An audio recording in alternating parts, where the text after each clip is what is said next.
wabarakatuh. Tagadul. Di sini saya akan memperkenalkan kelompok kami, Nikon, yang terdiri dari saya Willy Fitriani, Saya Novia Rahmadona. Saya Siti Hadijah. Saya Yulianti. Di sini kami akan melakukan praktikum IPA, yaitu uji zat pada makanan, yang terdiri dari lemak, protein, karbohidrat.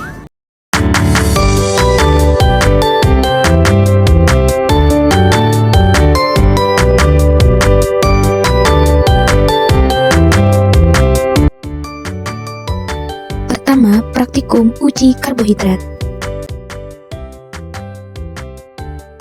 Bahan dan alat yang digunakan ada piring, kentang, biskuit, tepung terigu, margarin, telur rebus, nasi, pisang, gula pasir, apel, dan tahu putih. Langkah pertama praktikum, susun bahan makanan pada piring yang sudah diberi label nama. Tetesi satu persatu bahan makanan dengan 2-3 tetes betadin. Kemudian tunggu 5-10 menit untuk mengamati reaksinya.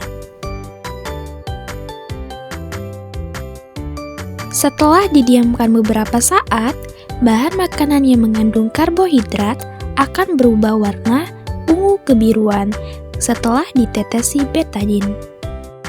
Dapat kita lihat jika nasi, pisang, tempe, kentang, tahu, dan tepung terigu menunjukkan perubahan yang signifikan terhadap warnanya menjadi keunguan. Kedua, praktikum uji lemak.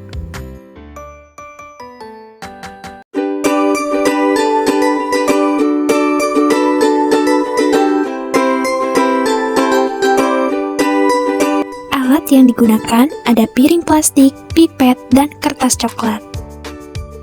Bahan yang digunakan ada pepaya, kemiri, singkong, wortel, jagung kering, seledri, margarin, susu, kacang tanah, santan, air, dan minyak goreng.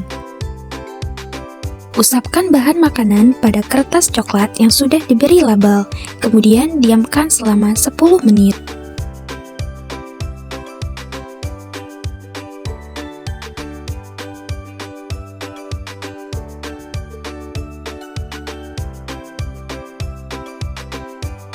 Bahan makanan yang mengandung lemak ditandai dengan munculnya bercak minyak yang menetap pada kertas buram dan tidak menguap setelah dikeringkan. Noda transparan ini membuktikan bahwa bahan tersebut mengandung komponen lipid. Setelah 10 menit, amati satu persatu kertas menggunakan bantuan cahaya atau senter. Bisa kita lihat dari praktikum ini, bahan makanan yang mengandung lemak ada kemiri, margarin, santan, minyak goreng, dan kacang tanah.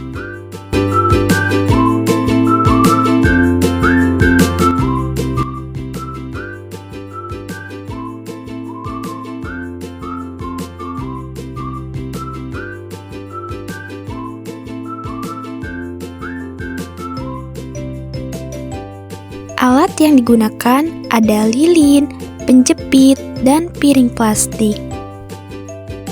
Bahan yang digunakan ada roti, daging ayam, kangkung, seledri, bulu ayam, putih telur rebus, dan tempe.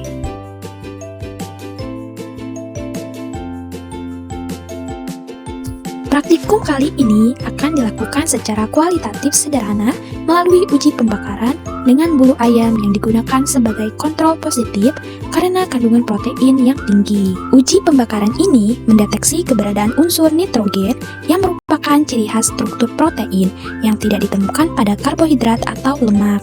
Bahan makanan lain yang dibakar dan menghasilkan bau serupa dengan bulu ayam terbakar dapat disimpulkan memiliki kandungan protein yang signifikan. Reaksi ini mengonfirmasi peran bahan tersebut sebagai zat pembangun.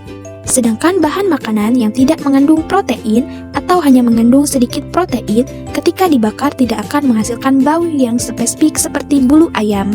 Setelah diuji praktikum, ternyata roti, daging ayam, putih telur, dan tempe mempunyai aroma yang sama seperti bulu ayam yang dibakar. Itu berarti menunjukkan bahan makanan tersebut mengandung protein.